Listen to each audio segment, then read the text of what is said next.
Welcome to the Needlebug, everybody. This is Karen, and today is Thursday, July 11th. I don't think I'm going to be doing a Stitch With Me video today, but I did want to talk about a few things that came up on the Facebook group that people had questions about. I'll explain a little later why I'm not going to be actually stitching on this video today, but we'll get into that a little bit later. First of all, I want to welcome everybody. If you're new to my channel, welcome. I hope you find some things here that you like and enjoy. And if you're returning, thanks so much for coming back and hanging out with me. I really do appreciate that. It's been fun. First, I'd like to thank everybody, especially those people that are in the Facebook group, for all the birthday wishes. I was just overwhelmed with how many people wished me a happy birthday, and I want to thank you all so very much for that. It made my day a very special day. It was a great day to begin with. My daughter, her husband, and my 2 grandchildren came to visit in the morning, which they usually do, and then they had to leave in the afternoon. They went to a picnic with Adam's parents, so that was understandable. That was rather nice, as it left me an afternoon of being able to do nothing but stitch. So in the long run, it was just a really great day. So again, thank you all for that. Let's see, there was a question that came up on the Facebook group. I think I had shown this before, but we'll go over it again, and it is on how to split the screen in GoodReader. I know I've been reading that there's several people who are just starting out with GoodReader on the iPad and wondering if it is worth the extra charge to upgrade to the Pro version. And my suggestion to you is absolutely yes, do it. It makes joining your pages 150% easier. It's fabulous and worth absolutely every penny to be able to do that, especially when you're working these ginormous charts that are many pages long, and you got to transition from one page to the other. It just makes your life a whole lot easier. I can't recommend it highly enough. I actually forget what the cost was. I don't think it was that much, maybe $5. I know if you buy the Pro version right off the bat, it was like $12. But let me tell you, it is worth every penny. It has made transitioning between pages so much easier. So there was a question on the group about how to do that. I'm not sure exactly how to say your name, but I think it was Michaela, if I'm correct, was able to split the screen vertically, which is what I have done here. And what I'm going to do is show you how to do that. That one's kind of easy. Take note that my iPad is in what I'm going to call a landscape mode. Okay, so if I turn it, okay, if I'm back out to the page with all your icons on it. So this is landscape. If I turn it this way, that you're looking at it this way, I'm going to call this way portrait. So when you're working in GoodReader and splitting screens, that's important to remember. Okay, so I'm going to go back to a landscape view. All right, and I'm going to open GoodReader again.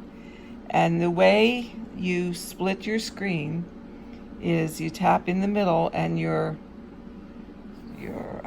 stuff comes up across the top, your bar is on the side, and you have your icons at the bottom. See over here in the lower right hand corner, it's a line with an arrow pointing both directions. If you tap on that, it splits your screen. Now you have two screens independent of each other. Okay, so you can move them, position them however you want. So that is the great part to remember. Now let's see if I get the right pages again.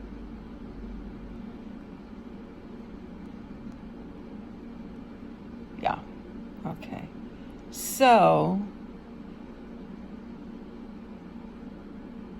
50, 60, 70. Okay, here's 370, here's 370. These two pages, oh, this is the same page. So if I want to get the next page, which this is page 30, so I want to butt against that page 29. Okay, because here we'll go to the top so that you can see that this is 150, this starts at 160. So in order to complete this diagonal, I'm actually going back a page to finish out the diagonal. So I'm going to make this big like I want it. I'm going to make this big so that we can see it. Okay. And you see here, these three symbols match the last three here. If you look down the row, that is the same. So I'm going to butt this one right up to the line. I'm going to take this one and gradually move it in. And now my pages are joined. So I can just continue stitching as if it was all on one sheet of paper. What I like to do though is just leave a little bit of a space so that I know when I'm marking off my stitches that I have to jump pages, because when you're marking off, okay, let's do here, and I'm going to mark these in purple. So I stitched this one, I stitched this one, now I want to stitch that one. What I have to do is go up to the top and save that, and then go to this side, main menu, click over here, and get my highlighter again, because if I don't do it that way, it's gonna bump you around and you have to fiddle with it. So that is the easiest thing to do. Okay, now I'm gonna go back and delete these. Okay, so that's how you split it vertically. Okay, two pages independent. And the question was, okay, I know how to do it vertically, because most of us use our iPad, I think, in this position. So a vertical split is always right there for you and very easy. But now I'm at the end of this page, okay? So I've stitched all of this. So I need, well, where did my page go?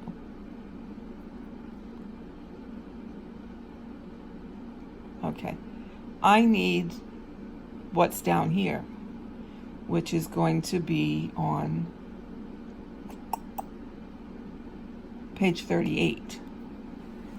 Okay, so I'm going to, this is page 29. So here's my page 29. On this side, I'm going to get page 38.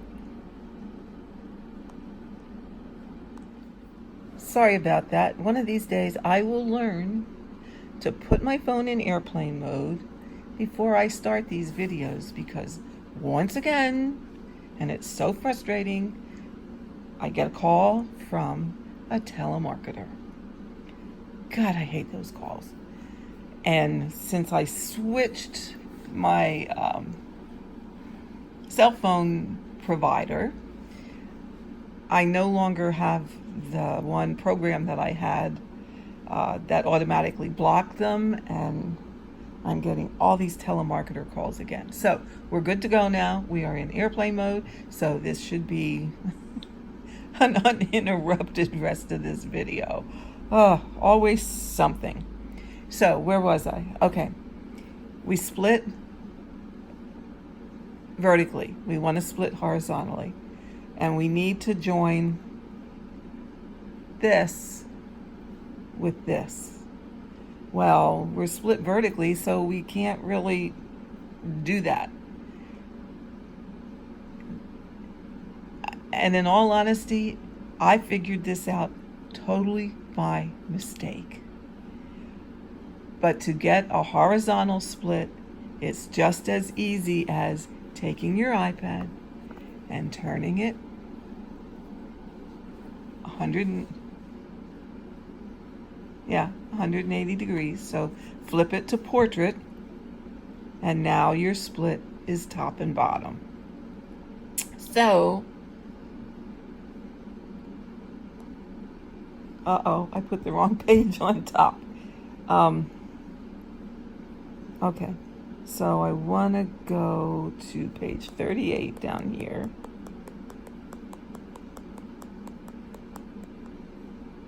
'37, 38, and I want to go back up here.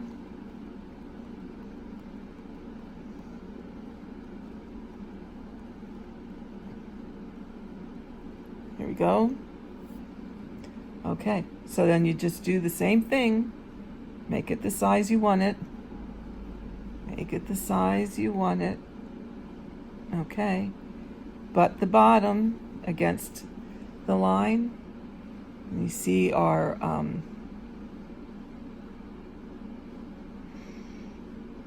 symbols match. So we're just, see our rows match. If you look, the symbols are the same in that gray area as well as the bottom of the page on top, and you just butt them together, and voila, continue down your page just as if it was all one. Again, I leave that little mark there to know where my page break is, so that when I'm marking things off, I'm not getting flipped around. So that's easy. It's as easy as all that. Okay, so here we have a horizontal split. Take your iPad, just flip it around. Now we have a vertical split. Let me tell you folks, for that feature alone, it is worth the extra couple dollars to buy the pro version of GoodReader. I can't say enough how much I have used it. It is totally worth it. I would highly recommend it to everybody. So that's our GoodReader. If you have other questions about GoodReader, please let me know. Because you see here, what I have done is I changed my colors. I was changing them every day for a while. You also see my numbers where I was counting stitches. So there's, besides just marking off what you've done, there's other things that I do in GoodReader as I'm stitching. Some of these I have flattened because I did use that. I did try out what I had read in, I forget what Facebook group, about using GoodReader to mark my stitches, but then opening it in Easy PDF, and it counts your annotations, and you can keep track of how many stitches you did that day. For me, in all honesty, the way I stitch, which as you can see is on the diagonal, I do 10 stitches wide. It's easy to count. I just count how many rows of 10 that I did. If I wander out from that diagonal for whatever reason, say there's an isolated stitch, so I completed those while I was there, I don't worry about counting them, because when I'll count them is when I do the next diagonal. They're already stitched, so they'll get counted in then. If I leave one, like here, I left this one because it's only one and there's whole bunches over here, I still count that as completed for this column, and it all, when I stitch it in this column, it really all comes out in the wash, so it's no big deal. So that's what I have to say about GoodReader today. I hope that helps everybody. Michaela, and I hope I'm saying your name correctly, I hope this is what you were looking for. It's really, like I said, I found it by accident, and getting those screens to split differently is really just so easy. Just turn your iPad. They split the other way. Who'da thunk? Easy peasy lemon squeezy. The other thing I wanted to talk about today is there was also a discussion, once again in the group, about a pin stitch on Aida cloth. There's someone, and honest to goodness, I don't know how to pronounce your name, so I'm not even going to try and butcher it. But what I want to do is show you how to do that pin stitch on Aida cloth. So let's just zoom in here a bit, and then we can, pardon me while I adjust you a little bit here. There we go. And then we can talk about how to do a pin stitch on Aida. Now, hopefully, I should have something dark behind it. Okay, let me do this. Let me close this up, and then I'll have a dark background. And maybe we won't get so much light coming through. It really is a dreary day here today. Okay. All right. So this is a piece of 11 count Aida. Okay. So I'm going to show you how to start. Now, first, I want you to take notice on this particular, well, let's go down here in the middle a little bit more. On this particular intersection, it looks like the weave of the fabric is on top. And this one, it looks like the weave goes this way, because we know that the weave is all over, under, okay? And the only difference with Aida cloth is it looks like it's 4 threads joined together that make your squares, okay? So you're still getting that over under deal. And in the center of each of those is where you're predominantly going to see that. Okay? So, all right, hopefully you can see that over. That, what I do is I use that to determine the direction on the fabric that I do my pin stitch. Okay? Try and get in the middle here. So this one, see, the threads are on top and they're going vertically. So if I'm going to start a pin stitch, I'm going to go down in the very center. Okay, I hope you're seeing this. Okay, and you see how your threads are splitting vertically? Okay. All right. I'm going to go down in the very center. I'm going to pull that through, and I'm going to leave a tail. Okay? This is how you start a thread. I'm going to come up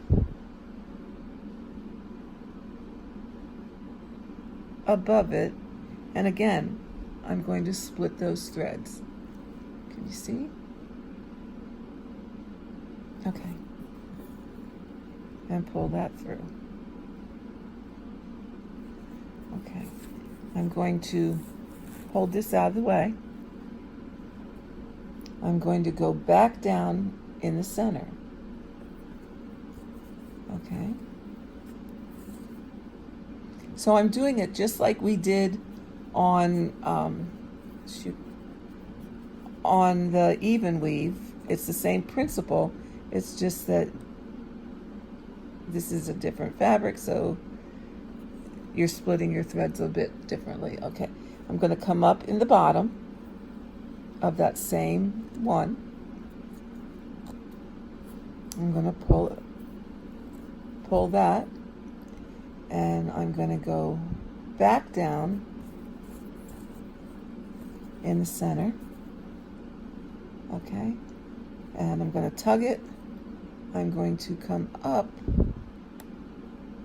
in my corner to start my cross stitch, and I'm going to get my scissors, and I'm going to hold this tail and pull it up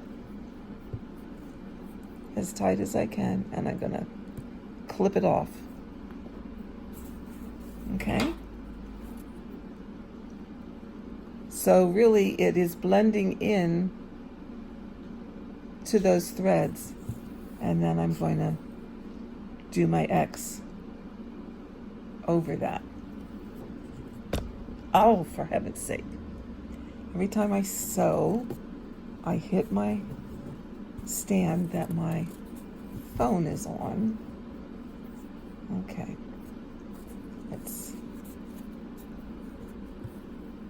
Okay. So, when your threads are running vertically, that's how you do it. Let's do one where my threads are running horizontally. But the principle is the same. Come up in the center, unthread your needle. Here we go again. Review the threading. Okay. Lay it on top. Push it through. Here, let me get closer. Okay, where are you here? There we go. All right, over your finger. Lay your eye. Pop it in. Grab that. Pull it through. Okay. So now we're going to do one in this direction. So instead of going vertically, we're going to go horizontally down. We're going to come up here. Oh, here comes a kitty cat. Hopefully he won't get in the camera. Okay, back down in the center. Okay. And then complete your X. Okay.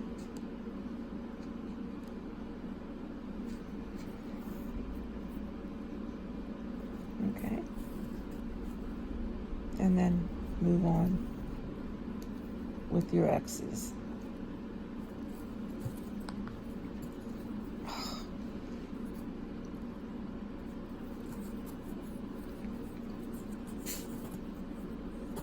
Okay, where's my new? There it is.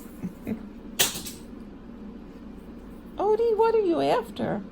He wants my embroidery floss. This little stinker loves to take the tags off the thread and play with that wrapper.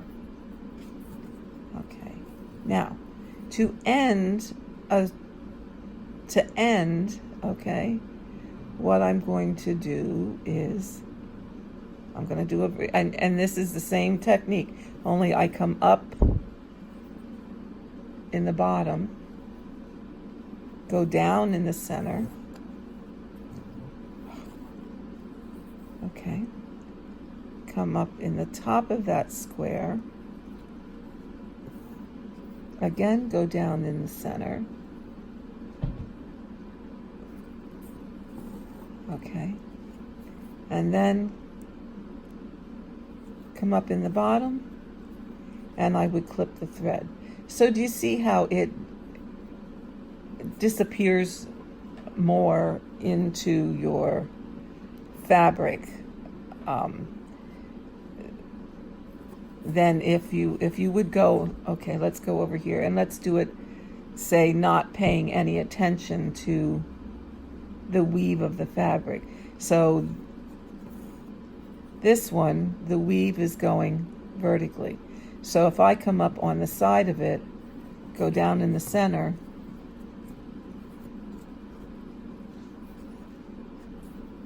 come up on the other side,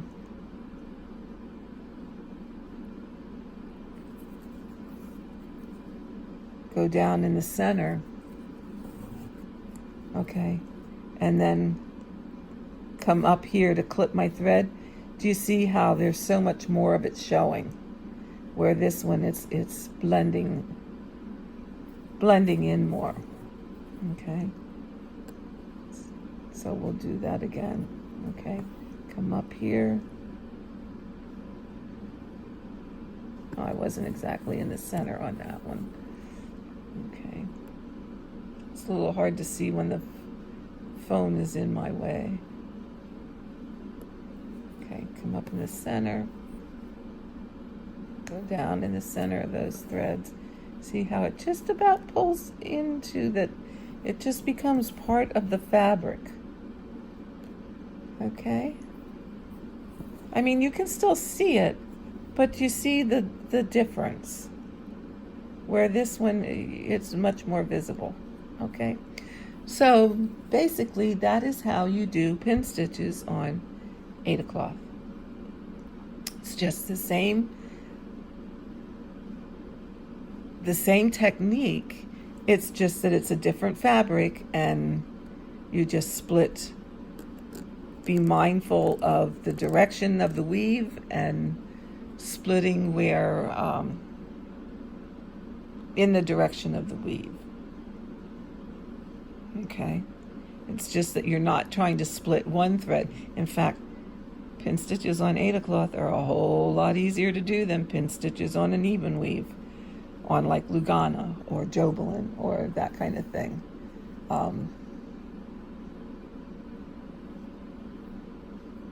It's a whole lot easier. That's what can I say? So that is how you do that. And again, if you have more questions on it, please feel free to let a comment, and I will try and answer that for you.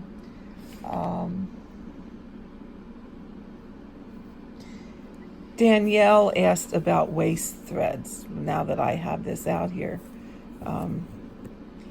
Really, Danielle, all they are is you're going to do your stitches. Let me just put a couple in here. And a waist thread in ending is just like a waist thread when you start your piece, okay? So you've done your stitches, however many. You know, you've done your row of 10 or whatever, and you're done with this color. You can get rid of your thread in one of two directions, okay? So I'm done with this. I don't need it anymore, okay? And I don't have column lines marked on this. So what I can do is go out into or past my next column of 10, bring bring my needle up through the fabric so that you have this long thread underneath. Okay. What I do then is go back down through the fabric. Okay. And then come up again a little bit away and clip this off. Okay.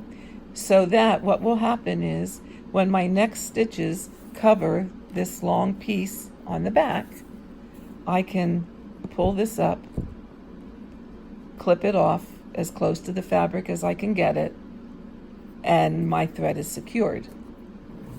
Now, that's one place you can put your thread. Okay? And I'm okay with doing it that way. My preferred way is, because I can clip them off sooner, is I'm working in this column and I'm going down this direction. Okay. I prefer to go down maybe four rows, come up through my fabric, go down through my fabric and do the same thing, come up again, clip my thread short, and then when I work these rows, I can clip this off right away. Okay, so I only have to work like 3 rows, and then I can pull this out, clip it off tight to the fabric, and continue on. I think that uses less thread, and I don't end up with all these dangly bits and pieces over here. So I prefer to do it this way if I'm not doing a pin stitch. When I use this is when I have just gotten through a section on mine that has been pure confetti hell. Just about every row, it's single stitches of a color. And it's been doing that for about the last 200 stitches. Because what I'm stitching now is, it looks like it's a shawl, maybe, that is draped over the arm of the chair. There are colors galore in there. So I'm running out of places to pin stitch. So when that happens, then I'll do away threads and stitch over them, and then as soon as I get to within a row of this, then I'll pull this up and clip it off. So Danielle, I hope that helps you. It's just a matter of pull that thread. Again, there's a long thread on the back, and that's what you're stitching over. Okay? And once you've stitched over it for several rows, then just pull this out, clip it off close, and keep going merrily on your way. So that's how you do that. Okay. Someone else was asking how to start diagonal and keep track on your chart. I'm going to link my other videos to this one that show how to do that, because I have done that. I have discussed that before, and this video is already getting a little long, so I don't want to include that here. I will refer that person to the previous videos of how to do that. Now, I wanted to share with all of you, that I might not, no, I probably will not be doing Stitch With Me's for a bit. However, I will come on. We'll still have a conversation and sit and talk, and I'll, go over things that have come up in the group, which, by the way, the group has been just an outstanding success. I am so, so happy with that and so pleased. And I want to just thank you all from the bottom of my heart. It's been a great group. It's been a fun group. It's been a positive group. And I so, so appreciate that. But anyway, Stitch With Me videos are probably going to be on hold for probably 2, maybe 3 months. Most of you that have been following me know that I've been having trouble with my hand, hence why you see a sleeve on it today, because it's hurting again. What I have is basal joint arthritis. So that is this joint in your thumb down here, where the bone connects to the bones in your wrists. Okay.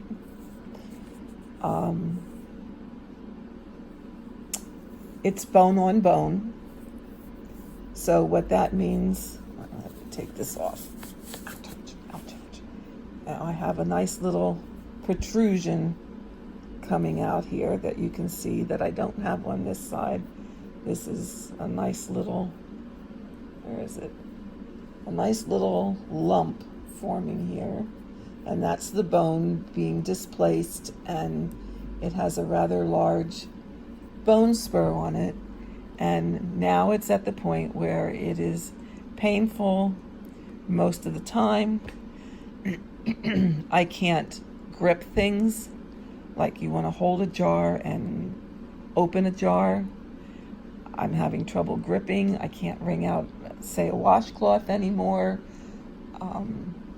I could not hold an embroidery hoop although I've done it here, but it gets painful even after a few minutes. So I had to, and I have altered the way I stitch, but now it's starting to bother me even stitching two-handed. So I was at the doctor on Monday, and he offered me several alternatives. One being to just do nothing and wait and hope over time that eventually it becomes where you don't have pain anymore. Well, who knows if that's going to happen in 6 months, if that's going to take a couple years for that to be that way. And I've already been dealing with this for several years, obviously, because it's bone on bone. So this isn't something that just happened last week. It's been ongoing over a long, long period of time. My other option was to continue to get shots in it, cortisone shots into the joint every few months. So once again, we're looking at how long is that going to be needed. And let me tell you, those shots hurt. They really, really, really hurt. And then my hand is sore for several days afterwards. And my experience has been, in the long run, that shot didn't really last for more than a few days, where I was comfortable for only a few days, and then I was back to when I did things using the hand, gripping, stitching two-handed, wringing out a dish rag or a washcloth. It was back to being uncomfortable again. So I've been tolerating this for a long period of time. And most of the time, the pain is not severe, except when there are certain things that I do that it really hurts. So my third option was to have surgery. And what they do is they take out the arthritic bone and they use a tendon to reconstruct, so to speak, that joint, because when they take that bone out, you have a huge hole there. So they have to use something to build up and fill up that space and reconstruct the joint a bit so that it works. So I have opted to, because of the things that I like to do, and right now it's impeding my ability to stitch. So I have opted to have the surgery, and I will be having that as long as I am medically cleared by my family doctor on Monday, and I don't see any reason why he would not clear me.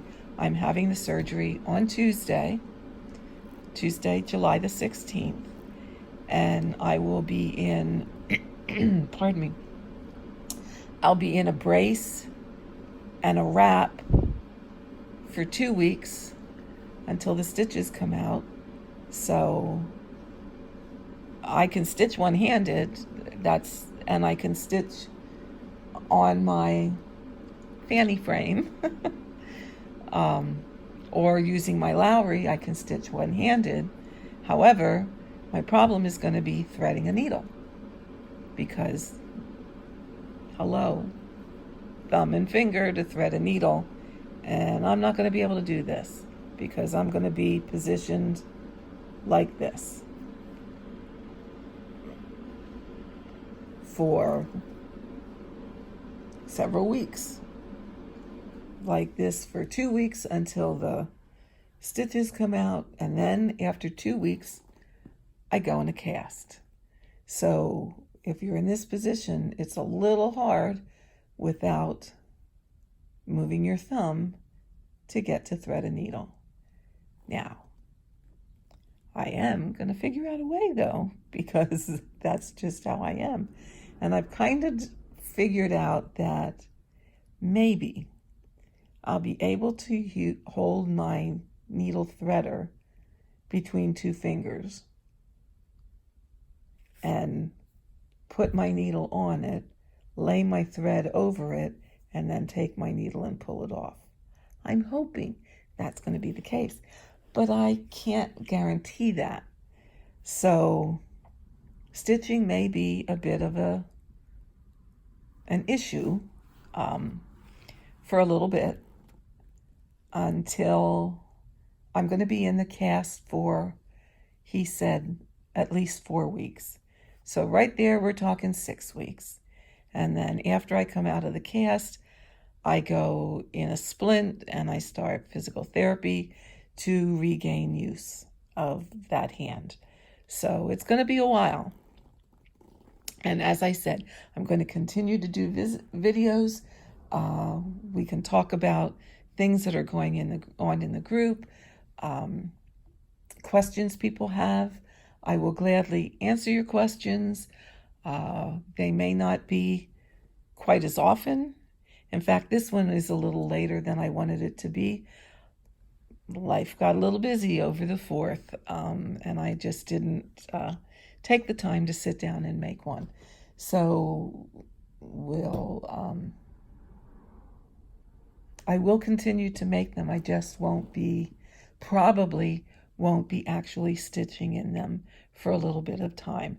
So I just wanted you all to be aware of that and bear with me. And we will get back to stitching. And hopefully when this is all said and done, it's all going to be a whole lot easier and less painful. So that's where we are with that. So that's really all I have for today. And I thank you so much for stopping by and visiting with me and listening to me ramble on. And I hope that the things that I talked about today will help those of you as far as GoodReader's concerned, as far as pin stitching's concerned. I hope you're getting something useful out of these videos, because that's really my main goal in doing them. So with that, I'm going to say farewell till next time, and hopefully I will be talking to you all soon, and I will keep you updated on how the surgery goes and how my hand is doing. So Happy stitching. Find your joy. Till next time. Bye-bye.